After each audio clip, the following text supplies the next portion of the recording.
Hi viewers, மீண்டும் Wilson review Tamil channel மூலமாக உங்களை சந்திப்பதில் பெருமகிழ்ச்சி அடைகிறேன். இந்தியன் கார் மார்க்கெட்டில் பட்ஜெட் பிரைஸ் ரேஞ்சில், அதாவது கம்மியான பிரைஸ் ரேஞ்சில் எனக்கு ஒரு கார் வாங்கணும், அது எந்த கார் வாங்கலாம் அப்படின்னு கேட்குறீங்கன்னா கண்டிப்பாக மாருதி சுசுக்கியுடைய ஆல்டோ K10 கார். ஸோ இந்த காரோட பிரைஸ் ரேஞ்சை பொறுத்த வரைக்கும் என்னுடைய ஆன்-ரோட் பிரைஸுங்கிறது 4,69,000 ஆரம்பிச்சு 7 லட்ச ரூபா வரைக்கும் இன்னைக்கு இந்தியன் கார் மார்க்கெட்டில் வித்துட்டு இருக்காங்க. ஸோ நாம இன்னைக்கு இந்த ரிவ்யூவில் மாருதி சுசுகி ஆல்டோ K10 காரோடைய தமிழ்நாடு ஆன்-ரோட் பிரைஸ் என்ன டிரான்ஸ்மிஷன் கொடுத்துருக்காங்க, என்ன ஃபியூல் ஆப்ஷன் கொடுத்துருக்காங்க, இந்த கார் டெலிவர் பண்ணக்கூடிய மைலேஜ் என்ன, இந்த கார் என்ன இன்ஜின் கொடுத்திருக்காங்க, இது எல்லாமே கடந்து இந்த கார் எந்த அளவுக்கு கம்ஃபர்ட்டான கார், இந்த கார் நம்ம வாங்கலாமா வேண்டாமா அப்படிங்கிற டீட்டெயில் ரிப்போர்ட்டை பார்க்கலாம். இதுவரைக்கும் நம்ம சேனலை சப்ஸ்கிரைப் பண்ணாதவங்க தயவுசெய்து சப்ஸ்கிரைப் பண்ணிக்கோங்க. கார்கள் பற்றி செய்திகள், ரிவ்யூஸ், கம்பேரிசன் எல்லாமே உங்களுக்காக நம்ம டெய்லி போஸ்ட் பண்ணிக்கிட்டு இருக்கோம். இப்போ மாருதி சுசுகி ஆல்டோ K10 காரை பற்றின டீட்டெயில் ரிப்போர்ட்டை பார்க்கலாம். ஆல்டோ K10 இந்த கார் எந்த செக்மெண்ட்ல இருக்கக்கூடிய ஒரு கார் அப்படின்னு பார்க்குறீங்கன்னா என்ட்ரி லெவல் ஹேட்ச்பேக் செக்மெண்ட்ல இருக்கக்கூடிய ஒரு கார். இந்த காருடைய தமிழ்நாடு ஆன்-ரோட் பிரைஸுங்கிறது 4,69,000 ஆரம்பிச்சு 7 லட்ச ரூபா வரைக்கும் இப்போதைக்கு கரண்டாக இந்த காரை வித்துக்கிட்டு இருக்காங்க. ஃபியூல் ஆப்ஷனை பொறுத்த வரைக்கும் இந்த கார் உங்களுக்கு பெட்ரோல் சிஎன்ஜி ரெண்டு ஆப்ஷன்லையுமே இருக்கு. டிரான்ஸ்மிஷன் பொறுத்த வரைக்கும் பெட்ரோலில் மேனுவல் ஆட்டோமேட்டிக் ரெண்டுமே கொடுத்துருக்காங்க. அதே சிஎன்ஜியில் மேனுவல் மட்டும் தான் கொடுத்துருக்காங்களே தவிர ஆட்டோமேட்டிக் இந்த காரில் சுத்தமாக கிடையாது.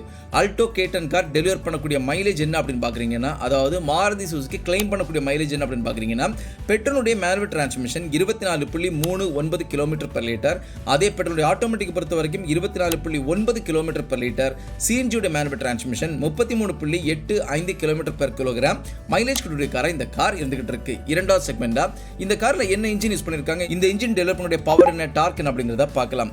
ஆல்டோ K10 கார்ல உங்களுக்கு K10C பெட்ரோல் இன்ஜினை யூஸ் பண்ணிருக்காங்க. இந்த இன்ஜின் டெலிவர் பண்ணக்கூடிய டிஸ்பிளேஸ்மென்ட்ங்கிறது 998 cc கெபாசிட்டி, பவர் பொறுத்த வரைக்கும் 65.71 bhp பவர், டார்க் பொறுத்த வரைக்கும் 89 Nm டார்க் கொடுத்திருக்காங்க. டிரான்ஸ்மிஷன் பொறுத்த வரைக்கும் 5 ஸ்பீட்ல மேனுவல் டிரான்ஸ்மிஷன் கூடவே 5 ஸ்பீட்ல ஆட்டோமேட்டிக் இந்த கார்ல கொடுத்திருக்காங்க. சோ இந்த ஒரு இன்ஜினை வச்சு நான் எந்த அளவுக்கு பெர்ஃபார்மன்ஸோட இந்த வண்டி ஓட்ட முடியும்னு கேக்குறீங்கன்னா, கண்டிப்பா அவ்வளவு பெரிய ஒரு பெர்ஃபார்மன்ஸோட இந்த வண்டி ஓட்ட முடியாது. ஓரளவுக்கு டீசென்ட்டான ஒரு கம்ஃபர்ட்டான டிரைவிங் இந்த கார் கொடுக்குமே தவிர ஒரு ஸ்போர்ட்டிவ் எலிமெண்டோட ஓட்ட முடியும்னா கண்டிப்பா கிடையாது. ஒரு ஹைவேல பெரிய ஒரு ஓவர்டேக் பண்ண முடியும்னா கண்டிப்பா கிடையாது. பெரிய ஒரு ஏத்தத்தை நான் லோடெல்லாம் வச்சு பக்காவா போக முடியுமான்னு கேட்டீங்கன்னா கண்டிப்பா கிடையாது. இந்த காரை பொறுத்த வரைக்கும் ஒரு டீசென்ட்டான ஒரு டிரைவிங்க்கு மட்டும் இந்த காரை உங்களால் யூஸ் பண்ணிக்க முடியும். ஒரு மிதமான ஒரு டிரைவிங், அதாவது நான் பெரிய அளவில் வண்டி நான் ஓவர்டேக் பண்ண மாட்டேன், பெரிய அளவிலான ஸ்பீடி எலிமெண்ட் எனக்கு வேண்டாம், ஸ்போர்ட்டி டிரைவிங் எந்தூசியாசம் எனக்கு தேவையில்லை, எனக்கு ஒரு சின்ன ஒரு காராக நான் அந்த காரை யூஸ் பண்ண போறேன் அப்படின்னு இருக்கக்கூடியவங்களுக்கு, ஒரு பக்கத்தில் ஆஃபீஸ் போயிட்டு வரதுக்கு, இல்லை ஸ்கூலுக்கு போயிட்டு வரதுக்கு, இல்லை மார்க்கெட்டுக்கு போயிட்டு வரதுக்கு, இந்த மாதிரிப்பட்ட யூசேஜுக்கு இந்த காரை நீங்கள் தெளிவாக யூஸ் பண்ணிக்கலாம். அதே நேரத்தில் லாங் டிராவல் போக முடியுமான்னு கேட்டிங்கன்னா கண்டிப்பாக இந்த காரை வச்சு உங்களால் லாங் டிராவல் போக முடியும். ஆனால் நீங்கள் டிரைவ் பண்ணக்கூடிய ஸ்பீடுங்கிறது மற்ற கார்கள் மாதிரி பெரிய அளவில் இருக்காது அப்படிங்கிற ஒரே ஒரு நெகட்டிவ் மட்டும் தான் இருக்குமே தவிர எவ்வளோ பெரிய லாங் ஜேர்னியும் இந்த கார்லையும் உங்களால் போக முடியும் அப்படிங்கிறத தெளிவாக தெரிஞ்சுக்குவாங்க. ஸோ இன்ஜினை பொறுத்த வரைக்கும் 65.71 bhp பவருங்கிறது கண்டிப்பாக கொஞ்சம் கம்மியான பவர் தான். இருந்தாலும் ஓரளவுக்கு நான் டீசெண்டான ஒரு டிரைவிங் பெர்ஃபார்மன்ஸ் கொடுக்கும் அப்படிங்கிறதுல எந்த ஒரு மாற்று கருத்தும் கிடையாது. அதே சிஎன்ஜி இன்ஜினை பொறுத்த வரைக்கும் K10C இன்ஜின் தான் எங்கேயுமே கொடுத்துருக்காங்க. டிஸ்பிளேஸ்மெண்ட்டை பொறுத்த வரைக்கும் 998 cc கெபாசிட்டி, இங்கே பவரை பொறுத்த வரைக்கும் 55.92 bhp பவர், டார்க் பொறுத்த வரைக்கும் 82.1 Nm டார்க், டிரான்ஸ்மிஷன் பொறுத்த வரைக்கும் 5 ஸ்பீட்ல மேனுவல் மட்டும் தான் கொடுத்துருக்காங்களே தவிர ஆட்டோமேட்டிக் கிடையாது. சிஎன்ஜி இன்ஜின் டெலிவர் பண்ணக்கூடிய மைலேஜ்ங்கிறது 33.85 கிலோமீட்டர் per கிலோகிராம் மைலேஜ் கொடுத்துருக்காங்க. ஸோ இந்த காரை நான் எடுக்கலாமா அப்படின்னு கேட்குறீங்கன்னா என்னுடைய ரெக்கமெண்டேஷன் கண்டிப்பாக இந்த காரை எடுக்க வேண்டாம். எதனாலனா இந்த காரினுடைய பவரை பொறுத்த வரைக்கும் 55.92 bhp பவர் தான் கொடுத்துருக்காங்க. ரொம்பவே கம்மியான பவர். மைலேஜ் பொறுத்த வரைக்கும் பெரிய மைலேஜ் இருக்கு, அதாவது 30+ கிலோமீட்டர்ஸ்ல உங்களுக்கு மைலேஜ் கொடுக்குறாங்க. இருந்தாலும் பவரை பொறுத்த வரைக்கும் வெறும் 55 bhp பவர் தான் கொடுத்துருக்காங்க. ஸோ நீங்கள் எந்த ஒரு ரோட்ல நீங்கள் ஓட்டுறதா இருந்தாலும் இந்த ஒரு கார் ஓட்டக்கூடிய ஃபீல் கண்டிப்பாக இந்த காரில் வராது. அதாவது சிஎன்ஜி ஆப்ஷன் இருக்கக்கூடிய ஆல்டோ K10 எடுக்கிறதா இருந்தால் கண்டிப்பாக உங்களுக்கு ஒரு கார் ஓட்டக்கூடிய ஃபீல் இருக்காது அப்படிங்கிறத தெளிவாக தெரிஞ்சுக்கோங்க. மேனுவல் டிரான்ஸ்மிஷன் இருக்கக்கூடிய நார்மல் பெட்ரோல் எடுக்கும்போது இங்கே 65 bhp பவர், அதுவே நான் கம்மியான பவர்னு சொல்கிறேன். அதே சிஎன்ஜிக்கு போகும்போது வெறும் 55 bhp பவர் தான் கொடுத்துருக்காங்க. அதனால சிஎன்ஜி ஆப்ஷன் எடுக்கக்கூடியவங்க ஒரு ஃபேமிலி யூஸ்க்காக எடுக்கிறதா இருந்தால் கண்டிப்பாக வேண்டாம். அதே நேரத்தில் பிஸ்னஸ் மோட்டிவேஷனோட நீங்கள் ஏதாவது ஒரு விஷயத்துக்கு எடுக்கிறதா இருந்தால் நீங்கள் இந்த காரை தெளிவாக எடுத்துக்கலாம். இதனால மைலேஜை பொறுத்த வரைக்கும் பெரிய அளவில் கொடுத்துருக்காங்க. மூணாவது செக்மெண்ட் இந்த காரோட டைமென்ஷன் என்ன, எந்த அளவுக்கு இந்த கார் கம்ஃபர்ட்டான கார் அப்படிங்கிறத பார்க்கலாம். மாருதி சுசுகி ஆல்டோ K10 காரோட லென்த்தை பொறுத்த வரைக்கும் 3530 millimetre, width 1490 millimetre, height 1520 millimetre கொடுத்துருக்காங்க. இந்த காரோட ஃப்ரண்ட் ரோ பொறுத்த வரைக்கும் ஓரளவுக்கு டீசென்டான ஒரு கம்ஃபர்ட்டை கொடுத்துருக்காங்க. பெரிய அளவிலான ஒரு லெக் ரூம் கண்டிப்பாக கிடையாது. இருந்தாலும் பெரிய டிஸ்கம்ஃபர்ட் இல்லாமல் நீங்கள் ஒரு டிராவலுக்கு போகக்கூடிய அளவில் தாராளமான லெக் ரூமாக கொடுத்துருக்காங்க. ஹெட் ரூம் ஓரளவுக்கு டீசென்டான ஹெட் ரூம் கொடுத்துருக்காங்க. டை சப்போர்ட் சீட்டிங்கில் உங்களுக்கு அட்டகாசமாக கொடுத்துருக்காங்களே தவிர மற்றபடி வைடரான ஒரு டை சப்போர்ட் இந்த காரில் கிடையாது. இதனால ஃப்ரண்ட் ரோவுமே பெரிய அளவிலான ஒரு கம்ஃபர்ட் இருக்காது. ஆனால் ஒரு டீசென்டான கம்ஃபர்ட்டோட உங்களால் வண்டி ஓட்ட முடியும்.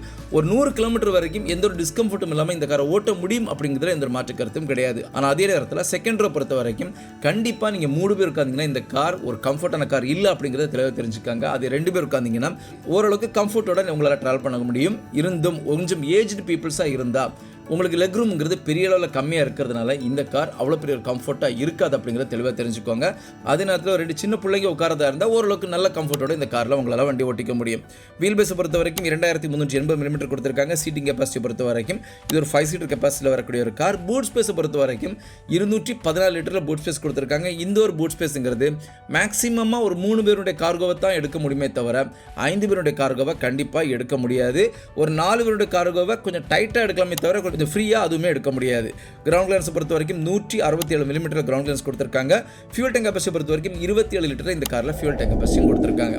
5வது செக்மெண்ட் இந்த காரில் என்டர்டெயின்மெண்ட் அண்ட் கம்யூனிகேஷன் என்ன கொடுத்துருக்காங்க அப்படிங்கிறத பார்க்கலாம். இந்த காரை பொறுத்த வரைக்கும் நீங்கள் பேஸ் வேரியன்ட் எடுக்கிறதா இருந்தால் அல்லது மிட் வேரியன்ட் எடுக்கிறதா இருந்தால் இந்த காரில் ஆடியோ சிஸ்டம்ங்கிறது 0. நீங்கள் டாப் வேரியன்ட் அல்லது செகண்ட் டாப் வேரியன்ட் எடுக்கும்போது தான் இந்த காரில் ஓரளவுக்காவது ஆடியோ சிஸ்டம் கொடுத்துருக்காங்க. 7 இன்ச்சில் டச் ஸ்க்ரீன் இன்ஃபோடெயின்மென்ட் சிஸ்டம் கொடுத்துருக்காங்க. இன்டிகிரேட்டட் 2D ஆடியோ கொடுத்துருக்காங்க. 4 ஸ்பீக்கர் கொடுத்துருக்காங்க. ஆப்பிள் கார்ப்ளே ஆண்ட்ராய்டு ஆட்டோ கொடுத்துருக்காங்க. யூஎஸ்பி போர்ட்டும் கொடுத்துருக்காங்க. ஸோ ஒரு பேசிக்கான ஆடியோ சிஸ்டம் இந்த காருடைய டாப் எண்ட்லேயே கொடுத்துருக்காங்க அப்படிங்கிறத தெளிவாக தெரிஞ்சுக்கோங்க. இது எல்லாமே கடந்து 6வது செக்மெண்ட்டை இந்த காரில் சேஃப்டி எந்த அளவுக்கு கொடுத்துருக்காங்க அப்படிங்கிறத பார்க்கலாம். மாருதி சுசுகி ஆல்டோ K10 காரை பொறுத்த வரைக்கும் சேஃப்டியில் கண்டிப்பாக பெரிய அளவிலான ஒரு ஜொலிக்கக்கூடிய கார் கண்டிப்பாக கிடையாது. என்னை பொறுத்த வரைக்கும் சேஃப்டி எப்பவுமே நான் 2 டிவைட் பண்ணிக்குவேன். ஒன்று அந்த காரினுடைய சேஃப்டி ஃபீச்சர்ஸ், 2வது இந்த காரினுடைய structural stability. So Maruti Suzuki Alto K10 structural ஸ்டெபிலிட்டியை பொறுத்த வரைக்கும் மிகப்பெரிய 0. அதாவது குளோபல் என்கா கிராஷஸ் ரேட்டிங்கில் வெறும் 2 ஸ்டார் ரேட்டிங் தான் இந்த கார் வாங்கியிருக்கு. ஸ்ட்ரக்சரல் ஸ்டெபிலிட்டிங்கிறது வேறு எதுவும் கிடையாது.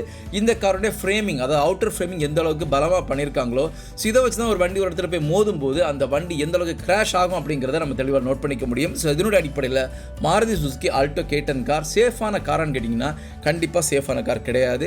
இதை கடந்த சேஃப்டி ஃபீச்சர்ஸை பொறுத்த வரைக்கும் ஓரளவுக்கு டீசெண்டான சேஃப்டி ஃபீச்சர்ஸ் இந்த காரில் கொடுத்துருக்காங்க. ஆன்டி லாக் பிரேக்கிங் சிஸ்டம் கொடுத்துருக்காங்க. சென்ட்ரல் லாக் கொடுத்துருக்காங்க. டியூவல் ஏர்பேக் கொடுத்துருக்காங்க. சீட் பெல்ட் வார்னிங் இருக்குது. டூர் அஜார் வார்னிங் இருக்குது. அதை டூரை நீங்கள் ப்ராப்பராக க்ளோஸ் பண்ணலாம். இதுக்குண்டான இன்ஃபர்மேஷன் எம்ஐடியில் வந்துடும். இதை கொடுத்துருக்காங்க. இன்ஜின் இம்மோபிலைசர் கொடுத்துருக்காங்க. அதாவது உங்கள் கீழே கூடிய கோட் இன்ஜின் கோட் ரெண்டுமே மேட்ச் ஆச்சுன்னா மட்டும்தான் இந்த வண்டி நீங்கள் ஸ்டார்ட் பண்ணும்போது வண்டி ஸ்டார்ட் ஆகும். அது இல்லாமல் இந்த வண்டி ஸ்டார்ட் ஆகாது. ஸ்பீட் அலர்ட் கொடுத்துருக்காங்க. Speed sensing auto door unlock கொடுத்துருக்காங்க. Pre tensioner and force limiter seat belt கொடுத்துருக்காங்க. Impact sensing auto door unlock கொடுத்துருக்காங்க.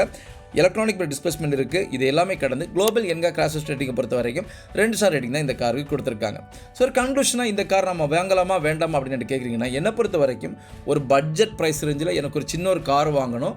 அந்த கார் எனக்கு என்னுடைய வீட்டிலேருந்து நான் ஆஃபீஸ் போயிட்டு வரதுக்கு அல்லது ஸ்கூலுக்கு போயிட்டு வரதுக்கு, என்னுடைய பிள்ளைகளை ட்ராப் பண்ணுறதுக்கு, இல்லை மார்க்கெட்டுக்கு போயிட்டு வரதுக்கு ஒரு பைக்குக்கு இன்ஸ்டடாக இந்த கார் நான் யூஸ் பண்ண போகிறேன் அப்படின்னு வாங்கக்கூடியவங்களாக இருந்தால் நீங்கள் இந்த கார் வாங்கலாம்.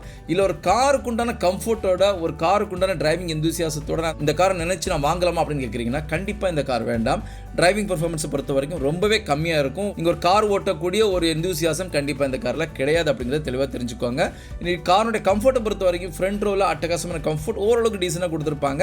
செகண்ட் ரோவில் கண்டிப்பாக கம்ஃபர்ட்டே கிடையாது. எப்பவுமே நீங்கள் இந்த கார் ஒரு ஷார்ட் டிஸ்டன்ஸ்க்கு கம்ஃபர்ட்டாக ட்ராவல் பண்ணிக்கலாமே தவிர ஒரு லாங்கர் ஜேர்னிக்கு இந்த கார் பெரிய அளவிலான கம்ஃபர்ட்டை கொடுக்காது அப்படிங்கிறத தெளிவாக தெரிஞ்சுக்கோங்க. ஸோ நான் இன்னைக்கு கொடுத்த இந்த ஒரு இன்ஃபர்மேட்டிவ் ரிவ்யூ கண்டிப்பாக உங்களை ஃபுல்ஃபில் பண்ணியிருக்கும் நம்புறேன். இன்னொரு வீடியோ உங்களை சந்திக்கிற வரைக்கும் உங்களிடமிருந்து விடைபெறுவது உங்களுடைய அன்பின் விவேக். தேங்க்யூ.